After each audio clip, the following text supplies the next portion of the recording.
구독은 하셨나요? 구독하시면 올해 한 해도 좋은 일이 가득하실 거예요. 최근 중국의 발언이 화제가 되고 있습니다. 최근 중국은 우리나라 사드에 대해 삼불일원을 지킬 것을 요구하며 으름장을 놓았는데요. 과거에 어이없던 중국의 발표가 생각납니다.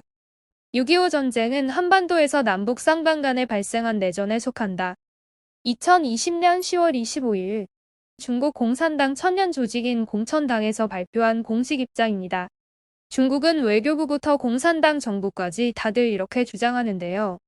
이는 소련의 스탈린, 중국 모택동 그리고 북한의 김일성이 함께 공모를 해 전쟁을 일으킨 사실을 부정한 것입니다.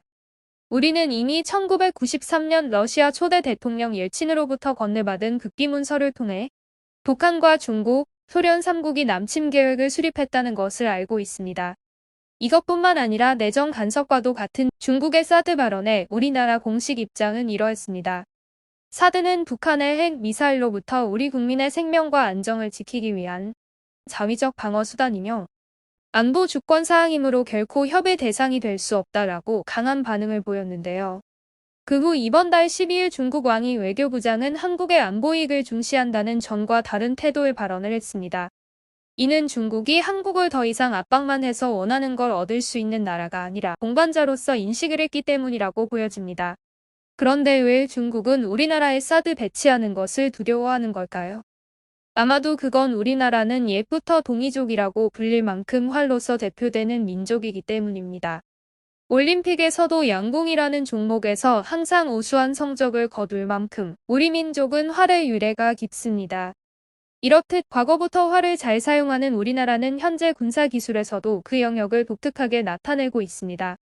네티즌들은 한국 국방부를 포방부라는 별명으로 부르고 있는데 그 이유는 한국군은 많은 예산을 포병 전력에 투자해 지상군 화력 강화에 집중하고 있으며 그 결과 견인포, 자주포 등 많은 포를 가지고 있으며 기존의 포를 꾸준히 개량해서 강화하고 새로운 포 개발도 활발히 하고 있기 때문입니다.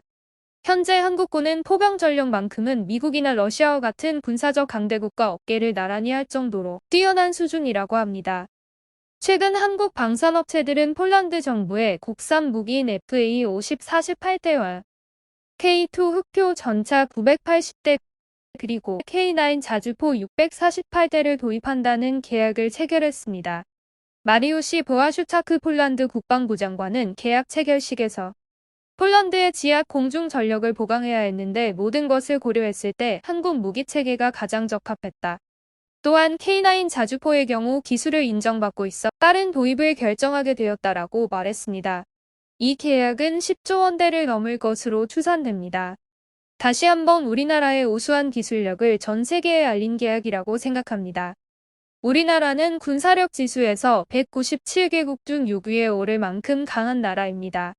우리나라는 경제적이나 군사적으로 선진국 반열에 오른 자랑스러운 나라입니다. 으름장만 놓던 중국은 우리 정부의 강경한 반발에 앞으로는 다른 태도를 보일 것으로 예상됩니다. 중국이 원하는 대로 되지 않을 것 같습니다. 이상 대한홍익이었습니다. 감사합니다.